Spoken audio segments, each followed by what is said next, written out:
Olá você, seja muito bem-vindo, muito bem-vinda a esse programa maravilhoso, a essa conceituada TV, esse portal de grandes notícias, de grande impacto global, chamada nossa querida WPO Channel TV, cujo o fundador, o idealizador é o nosso querido Celso, Dr. Celso Dias Neves. Muito obrigado, meu querido.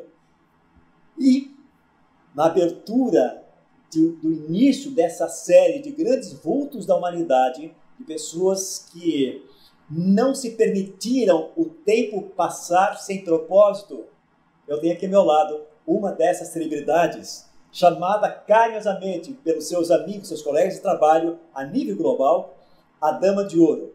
Eu estou me referindo, logicamente, a essa menina senhora, não é? Doutora Sueli Roriz.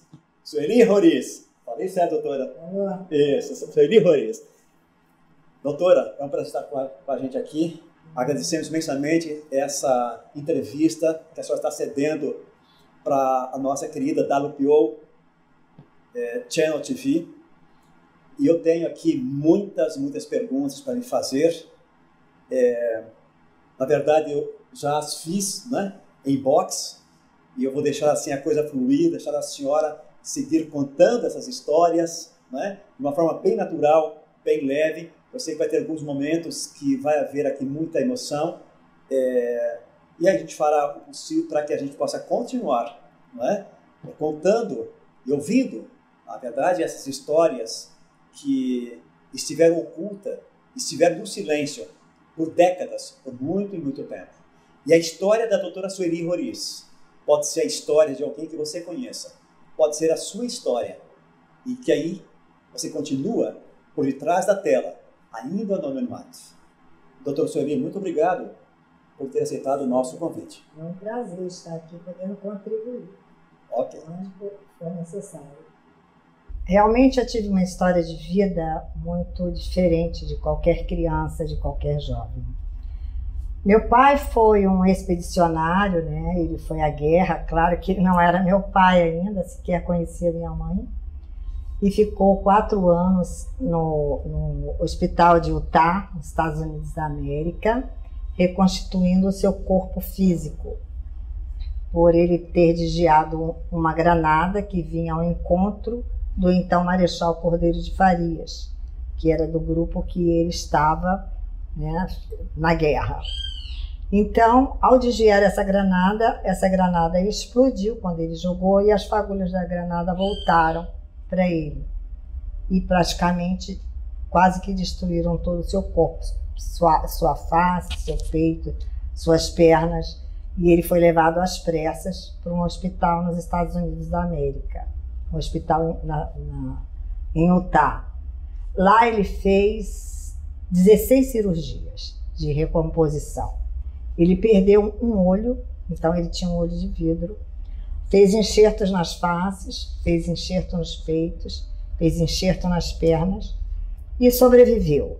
De alguma forma, ele sobreviveu, não atacou nada na sua parte cerebral. Ele era um homem brilhante, extremamente inteligente, mas extremamente inteligente e reconhecido pela sua tropa, pelos seus colegas, como uma das pessoas mais brilhantes que já conheceram. E esse homem conseguiu se recuperar, voltou à terra de origem, algum tempo depois conheceu minha mãe, casaram-se, e eles me tiveram, foi a primeira filha, fui eu, ela era a mais velha, depois mais 3 irmãos que nasceram, né? Eu era a mais velha. E o que acontece? A vida do militar, ele não para em um lugar só. Então nós saímos daquele local que nós estávamos. Eu tinha talvez meses de vida, uns 4 ou 5 meses. Fomos para a Bahia. Só tinha eu de filho, por enquanto, nessa época. Fomos para o estado da Bahia e moramos na ilha de Itaparica. Na ilha de Itaparica, até mais ou menos os meus 4 anos de idade. E minha irmã já tinha nascido, eu tive uma irmã. Tinha uma irmã. A minha mãe, né, recebeu um recado que a sua mãe estava morrendo e ela queria ver a sua mãe antes que ela morresse. E falou para o meu pai que ia comigo e com a minha irmã ver a mãe antes que ela morresse. E fomos. Eles conheciam lá um senhor que tinha um caminhão de mudança, não sei bem o que era, não me lembro, não sei. E ofereceu uma carona para levar ela até a cidade, porque ele ia exatamente para lá. E ela aceitou. E meu pai não queria que ela fosse. Parece que ele estava pressentindo o que ia acontecer e não queria que ela fosse naquela viagem, nos levasse. Mas ela insistiu porque ela queria ver a mãe ainda com vida. E fizemos aquela viagem. Num determinado momento, eu sentada ao lado do motorista, eu com meus 4 anos sentada ao lado do motorista, e ela com a minha irmã, mais novinha, no colo. Numa determinada curva que o motorista fez, a porta abriu-se. Minha irmã foi caindo. Foi caindo assim. E ela se jogou para segurar minha irmã. E a minha irmã cortou a orelhinha e os dedinhos do pé. E ela jogou, só teve tempo de jogar a minha irmã no meu colo. E eu muito assustada, uma criança de 4 anos, com aquela criança sangrando no meu colo. E ela foi arrastada pelo caminhão. Nisso, um senhor vinha atrás daquele carro, atravessou e obrigou o motorista a parar, que ele conhecia minha mãe também. Ela era a única enfermeira do lugar, da cidade.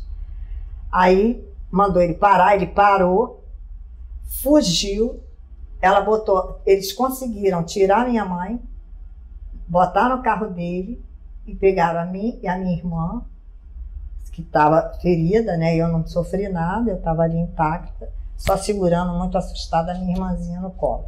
E fomos nós para a cidade onde estava a mãe dela.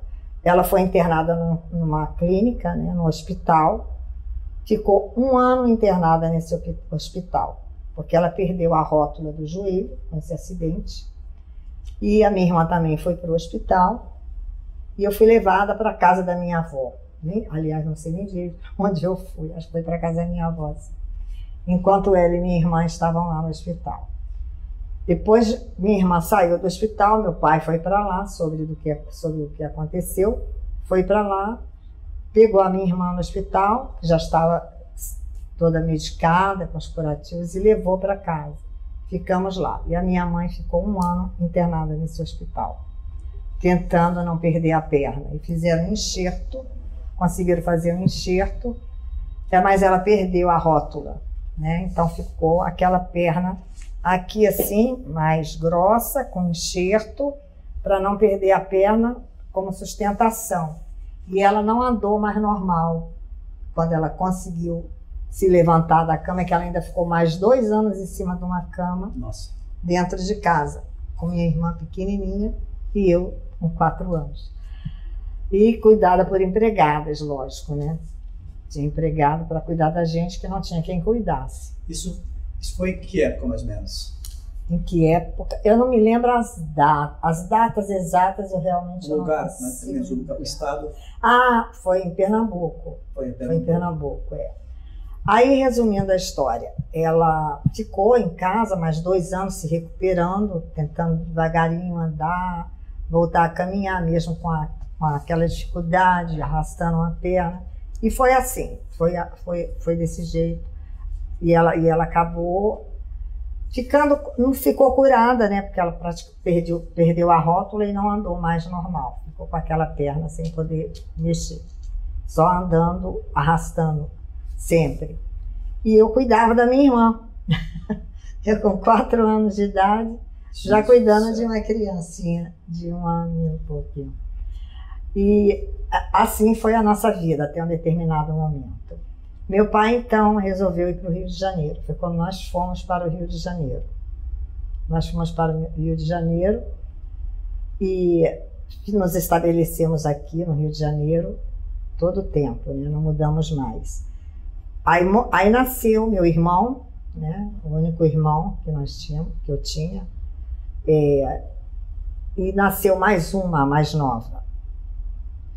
E o tempo passou. Um determinado momento da vida, Meu pai era militar, né, como já falei, e ele fundou o Clube dos Sargentos e Tenentes do Exército, e ele começou a se engajar em campanhas para melhoria salarial dos militares, dos praças, dos sargentos, dos militares de menor patente. Reivindicando direitos da categoria. Reivindicando direito da categoria, assim como o capitão Bolsonaro fez, né, na época que serviu e que acabou saindo do Exército. Por coincidência, eu me lembrei, foi exatamente o que o meu pai fez. E meu pai era um homem muito inteligente, muito brilhante. Ele começou a fazer política, mas sempre na área militar. E ele começou a apoiar a candidatura do Marechal Henrique Lott. Não sei se vocês conheceram de nome. Marechal Henrique Lott. Ele fazia campanha na minha casa. E eu me lembro, mesmo sendo pequenininha, que era uma casa muito grande, de 6 quartos, 3 salas, e tinha um salão imenso, copa, cozinha. Naquele salão ele fez um palco, porque ele fazia festas homéricas, que era para angariar fundo para aquele partido do candidato dele, que era o Marechal Henrique Lott. Isso eu me lembro muito bem, porque eu era a mais danadinha de todas e a mais velha. Não podia ter criança na festa, mas eu fugia escondido pela escada e descia e ficava no meio do povo lá. Isso aí tinha alguma legenda na época? Assim? Tinha alguma sigla que representava isso aí? Da campanha? Devia ter, logicamente. Não sei, eu não me lembro, né? Era muito pequena, não consigo lembrar desses detalhes. Mas eu me lembro que tinha até um hino que eles cantavam, né? Lote, Lote, você vai vencer. E eu ficava repetindo essa música, cantando essa musiquinha. E o resultado disso, essa campanha, ela surtiu efeito, ela galgou os seus objetivos? Não. Inclusive, os artistas da Globo iam muito na minha casa. Os artistas que eu digo, aqueles mais antigos, sim, o Procópio Ferreira, Bibi Ferreira, eu não recordo o nome de todos, né, porque eram muitos artistas. Ele montou um palco na sala para fazer shows e fazia aquelas grandes festas para angariar fundo para o partido do Marechal Lott, que eu também não sei qual era, não me recordo. E foi passando a nossa vida assim, né?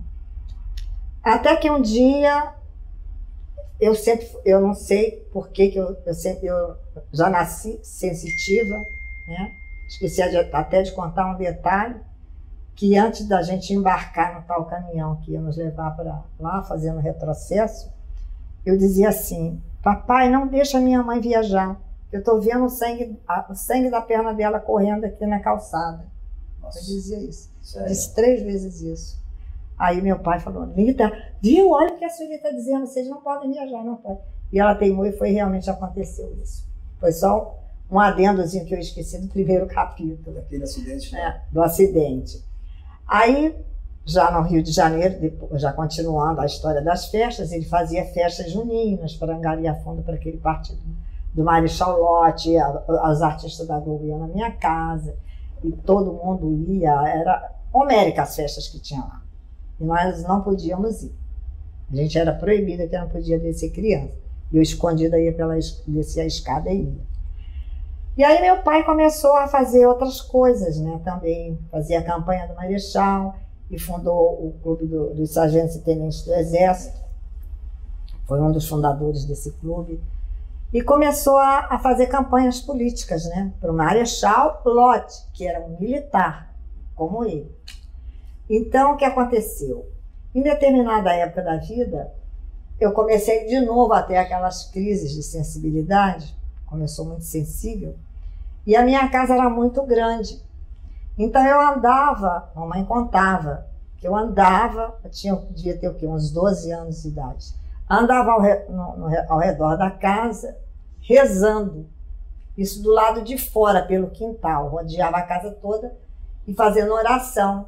Porque eu pressentia que uma tragédia grande ia acontecer naquela casa, mas eu não sabia dizer o que era aquela tragédia. Na verdade, lá no seu subconsciente havia, parece que assim, uma missão de você criar uma certa blindagem, sim, espiritual na sua casa. Exatamente.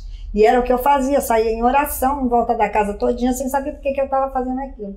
E sentia lá dentro de mim que ia acontecer uma grande tragédia. Aí mamãe me via fazendo aquilo e perguntava, minha filha, por que você fica fazendo isso? Rezando em volta da casa. Eu disse, mamãe, porque eu sinto que vai acontecer uma tragédia nessa casa. Mas eu não sabia dizer que tragédia era, nem o que era. Só dizia isso e rezava todo dia. E daí as coisas foram acontecendo, né? Até que estourou a Revolução de 1964. Né? Aí nessa época eu estava com 14 anos, sei lá, nem me lembro a idade, não me recordo. Os períodos eu não me recordo muito bem. E meu pai foi perseguido. Só como ele tinha muitos amigos no exército, avisaram a ele e ele conseguiu fugir. Conseguiu fugir e ficamos na casa, meus irmãos, eu, a minha avó que tinha ido para lá para morar com ele, os meus tios, meu irmão, a nossa família.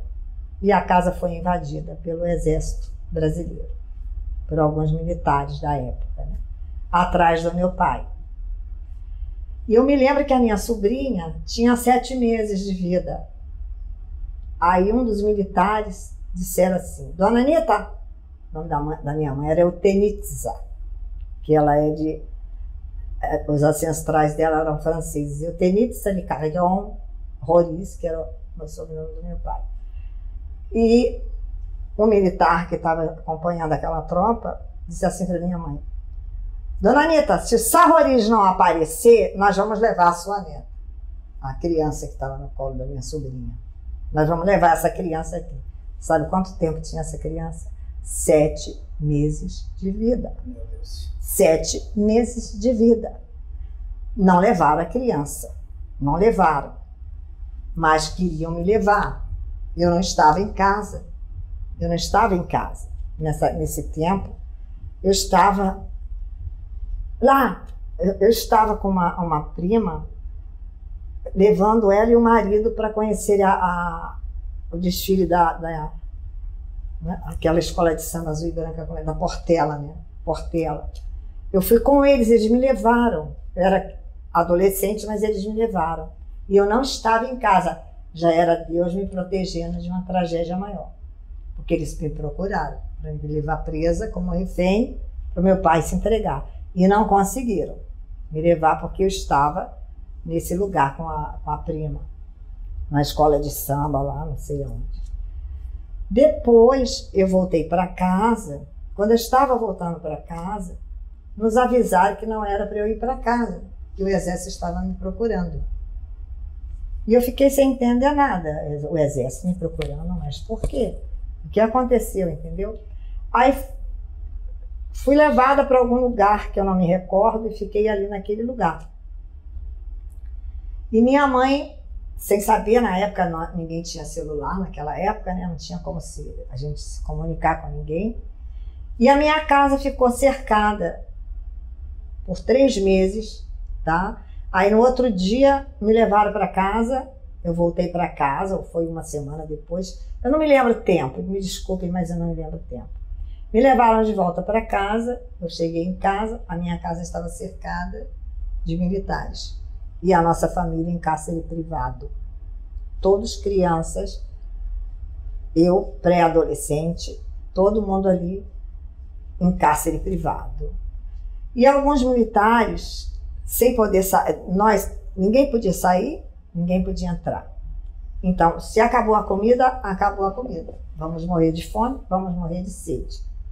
Aí tinha um militar, isso eu me lembro bem, me recordo bem, esqueci agora, não me lembro o nome dele, que ele, quando viu que eram crianças que estavam na casa, ele falou assim, Dona Anita, o que tem na sua despensa? Ela disse, nada, já acabou tudo. Ele disse, então, eu não consigo ver crianças sem se alimentar. E foi no mercado que tinha em frente e fez umas compras pra gente. Coisas básicas, leite, frutas, um arroz, um feijão, coisas assim. Uma espécie de um anjo naquele momento. Um rancho. Ele foi uma espécie de um anjo. Ele foi um anjo, provedor. Um provedor. porque ele ficou com pena de ver tanta criança em cárcere privado, né? E nós ficamos um bom tempo em cárcere privado. Nossa casa era cercada de militares, esperando que meu pai voltasse para ele ser preso. Agora, eu não sabia por que queria ser preso.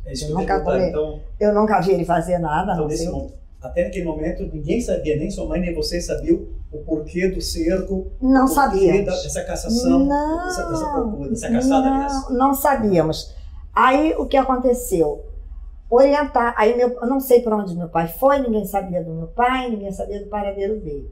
Nada. Aí, meu pai... não sabíamos, ficamos sem saber notícia, sem nada. Não sabia se estava vivo, se estava morto, se tinha pego, se não tinha pego. Até que um amigo informou que ele estava dentro da Embaixada do México, para pedir asilo ao México, e ele ficou ali dentro da Embaixada do México, sem sair, porque ele estava num território internacional, na Embaixada do México, e pediu asilo político ao México. A essa altura, desde o momento que o exército ter chegado até esse momento aí, lembra mais do tempo que vocês ficaram? Em cárcere privado? Isso. Não lembro. As datas, olha, me perdoe, mas eu tive uma amnésia parcial, depois eu explico por quê, e datas eu não consigo me lembrar dessas épocas, né? Tranquilo. Então eu não sei quanto tempo nós ficamos em cárcere privado, mas eu sei que ficamos. Porque vira e mexe, quando aquele tenente estava lá na guarda, ele fazia isso. Ele ia no mercadinho e comprava umas coisinhas para as crianças, que isso éramos nós, né? E daí, até que, ao final, meu pai foi pro exílio, lá no México, foi pro exílio. Conseguiu, então? Consegui ir pro exílio. Aí, quando foi pro exílio, nós saímos do cárcere privado, que não tinha mais como pegá-lo. Eles souberam que meu pai tinha partido pro exílio. Daí, meu irmão teve uma meningite. Meu pai já estava uns 4 anos no exílio e nós ali, sobrevivendo do soldo do exército dele, que pelo menos isso eles não fizeram, não cortaram o soldo dele para ter o sustento familiar. Então nós sobrevivíamos daquele dinheiro ali dele. E ele ficou lá. E meu irmão teve uma meningite. Meu irmão já estava com o quê? Com uns 12, sei lá quantos anos. Era criança, 12 anos talvez. Aí mamãe levou ele para o hospital. E ele ficou internado. Ele estava numa meningite grave. Aí os médicos falaram para minha mãe: Dona Anita, vá correndo na sua casa e não deixe as meninas dormirem na cama ou com os lençóis que o seu filho estava, que é meningite contagiosa. Quando a minha mãe chegou em casa, pegou nós 3 deitadinhas naquela mesma cama que meu irmão estava. Aí minha mãe entrou em desespero, achando que todas nós 3 íamos pegar meningite. E pela graça divina de Deus, nenhuma de nós 3 pegou meningite. Meu irmão ficou internado vários meses, que a meningite dele era muito forte, né? E deixou uma sequela nele, meu irmão. Até que ele teve alta. Aí ele teve alta, voltou para casa, já tinha passado o perigo da contaminação, ele voltou para casa e eu, como era a filha mais velha, andava com ele para ele fazer a fisioterapia. Ele agarradinho, ele ficou com uma mão assim defeituosinha, ficou com dificuldade de caminhar, mas aí a gente tinha que fazer a fisioterapia dele, a gente que tinha que fazer. A gente não tinha como pagar um fisioterapeuta nem nada, um profissional. Então era eu que fazia, porque eu era mais velha. Minha mãe não andava quase, era eu que fazia. Então eu levava ele para a rua, para a calçada, e ficava caminhando, ele agarradinho aqui no meu ombro, e eu caminhando com ele pelas ruas, para ele fazer uma fisioterapia, para recuperar os movimentos dele, né? E aí ele foi se recuperando devagar, foi voltando os movimentos dele, comigo, que eu não sou fisioterapeuta, não sou nada, não entendia nada de medicina. Com essa minha caminhada que eu fazia diariamente, 2 vezes por dia com ele, para ele se exercitar. Eu era muito apegada, era meu único irmão e a gente tinha muita afinidade, certo? Passaram-se o tempo. Alguém ligou para o meu pai e disse que meu irmão tinha tido uma meningite muito forte. Ele, com receio de não ver o filho mais com vida, voltou clandestinamente para o Brasil. Saiu do exílio, depois de 4, 5 anos, voltou clandestinamente para o Brasil, na tentativa de ver meu irmão. Só que ele não foi para lá, não ficou lá em casa. Alguém emprestou um sítio para ele em Petrópolis e ele ficou lá. E a gente ia visitá-lo numa Kombi. Íamos todos numa Kombi durante a madrugada para poder vê-lo, né? E ele continuou nesse sítio por algum tempo. Só que todo mundo sabe que existem os espiões, que ironia do destino, depois eu conto por quê. Existem os espiões, né? E tinha muito espião ao redor da minha casa, que descobriram que ele tinha voltado para o Brasil, mas ninguém sabia seu paradeiro. Aí o indivíduo japonês se aproximou da minha irmã Luísa, que era a mais nova que eu, depois de mim era ela, e resolveu namorar minha irmã. Eu olhava para aquele indivíduo e achava muito estranho aquilo, sabe? Achava tudo muito estranho. Aquele indivíduo queria namorar minha irmã também era novinha, e acabou namorando a minha irmã. Aí ele disse: Dona Anita, eu quero casar com a sua filha, mas como que eu faço? Como é que eu faço para o pai dela dar autorização para o casamento, não sei o quê? A minha mãe, na ingenuidade dela, achando que ele era uma pessoa maravilhosa, que era um bom homem, marcou para uma ida dele a Petrópolis conosco, para ele conhecer meu pai. E esse indivíduo japonês era um espião do exército. Puxa. E queria exatamente se aproximar de uma de nós. Agora, ele não se aproximou de mim, que eu era mais velha, ele se aproximou da outra. Isso aqui é interessante, né? Que eu era uma pessoa muito ativa, não sei o que era aqui. Aí ele pegou, foi junto no sítio visitar meu pai conosco e entregou ao exército e desapareceu da nossa vida. Desapareceu, minha irmã até adoeceu, a mãe ficou chocada com tudo aquilo, que foi ela que levou o homem, né? Aquele cara, aquele indivíduo, ele era novinho. E meu pai tinha amigos no exército e avisaram ao meu pai que o exército já tinha descoberto que ele estava naquele sítio. E mais uma vez ele conseguiu fugir. E como é que foi o processo de fugir dele? Ele foi de carro? Não sabemos, só soubemos que ele rolou de uma ribanceira para sair daquele local sem ser visto. Tipo um roteiro de um filme? Tipo um roteiro de um filme. Gente, eu nunca vi isso, ninguém fazer isso. Rolou de uma ribanceira para fugir sem ninguém ver. E não sei para onde foi, não sabemos para onde ele foi. Aí o que aconteceu? Eles voltaram na minha casa para me levar como refém. Só que eu não estava de novo. Meu anjo da guarda me protegeu mais uma vez e eu não estava naquele momento em casa. Aí levaram o meu irmão, mesmo sabendo que ele não tinha ainda se recuperado totalmente da meningite. Aí levaram meu irmão de refém. Meu irmão foi barbaramente torturado. Como é que é? Meu irmão... Repete isso. Meu irmão foi barbaramente torturado. Um adolescente foi barbaramente torturado lá no DOI-CODE. Aí, meu pai não sabendo de nada, um belo dia ele ligou para minha mãe para saber como é que estávamos nós todos. E ela, que a gente não se preocupasse, que ele estava bem acolhido. Queria saber do meu irmão, aí minha mãe contou para ele.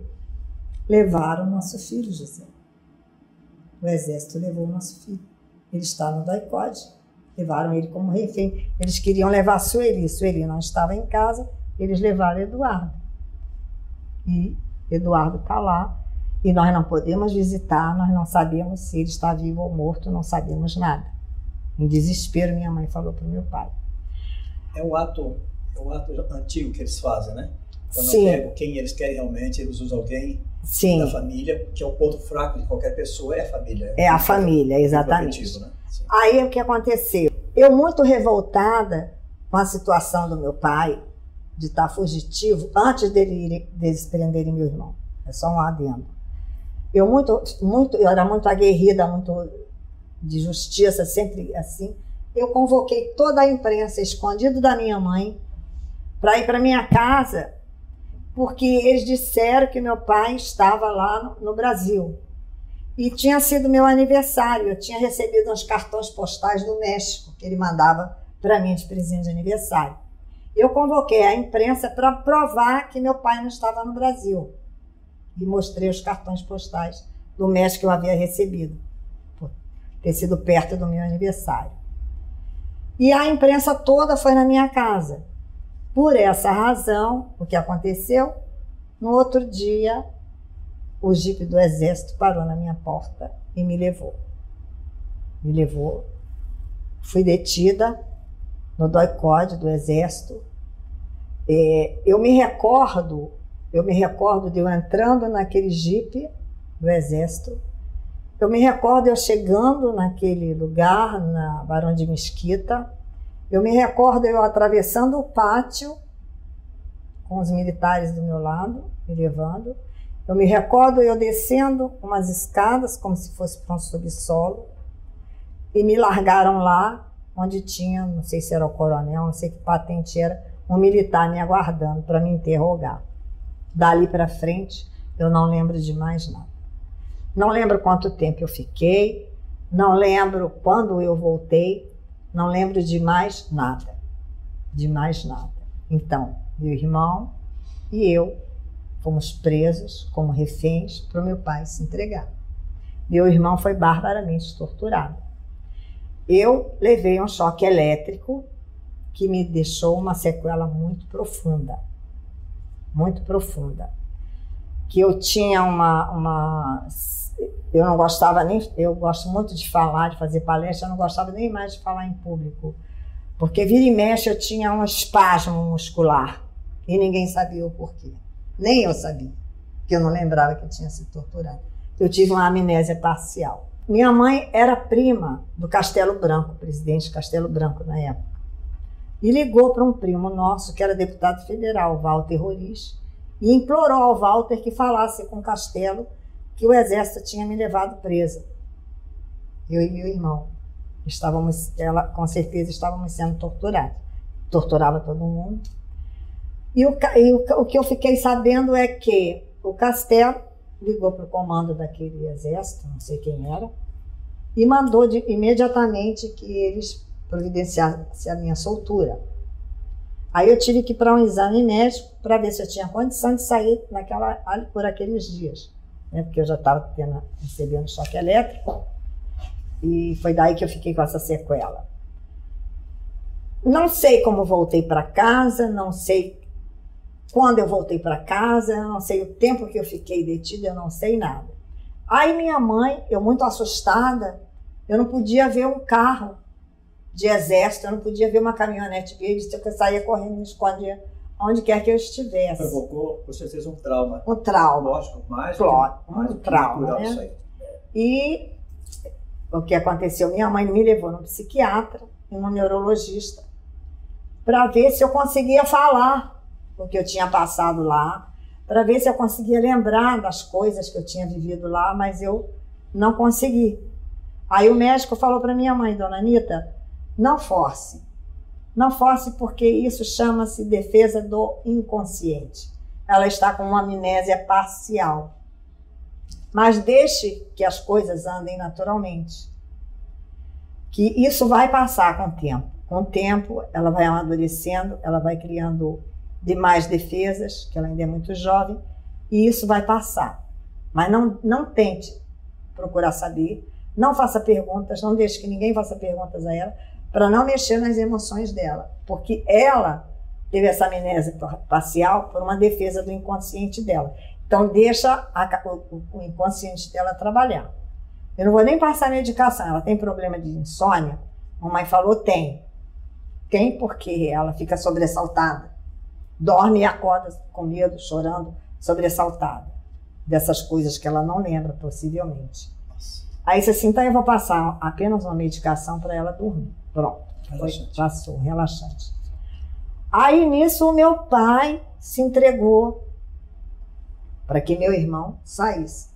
Só que ele foi pedir primeiro, ele foi na casa do Marechal Cordeiro de Farias, pedir proteção ao Marechal, que ele tinha salvado a vida na guerra, naquela história da guerra, de uma granada que jogaram para cá. Ele pegou o mesmo general. O mesmo general que foi salvo por ele. Pai, com aquela granada. Ele foi pedir a ele proteção pela vida dele, que ele sabia que ia morrer. Ou seja, o senhor tem uma dívida comigo? Foi lá assim, general, eu vou me entregar porque meu filho está preso, meu filho está sendo torturado. Ele é apenas uma criança, um jovem, um adolescente. Mas eu quero que o senhor me leve. Eu quero que o senhor me leve e me dê garantias de vida. Mas ele não falou nada, porque salvou a vida dele, não, ele não falou. Ele só pediu a garantia de vida. E o general levou ele, entregou ele no DOI-CODE. Tá? Só que ele achou que, como foi entregue pelo... Quer dizer, nós que supusemos isso, né? Ele achou que, como ele foi entregue pelo Marechal, que ele salvou a vida, o Marechal ia fazer tudo o que podia para que ele não fosse morto. Mas não foi assim. Não foi assim. Meu irmão foi jogado na rua, num determinado local, com o corpo machucado das sequelas das torturas.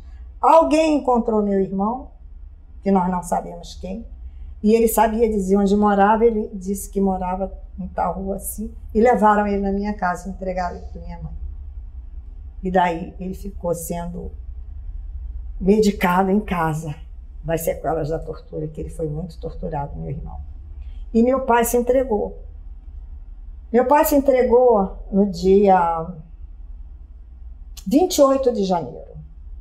28 de janeiro. Nós não podíamos visitá-lo, nós não podíamos saber dele, nós não podíamos nada. No dia 17 de fevereiro, 2 soldadinhos foram na minha casa avisar para minha mãe que meu pai estava morto. No dia 17 de fevereiro. De que ano foi isso? Você lembra?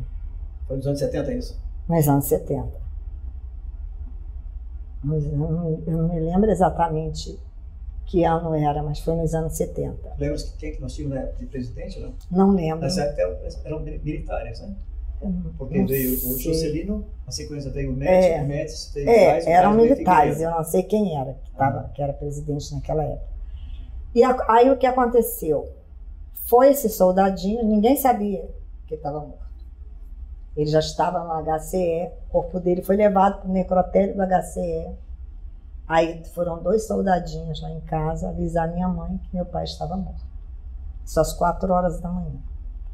Aí foi aquele drama, aquela choradeira, todo mundo desesperado. Minha tia e meu tio, que estavam morando conosco, resolveram ir no HCE para pegar o corpo dele antes que eles desaparecessem com o corpo.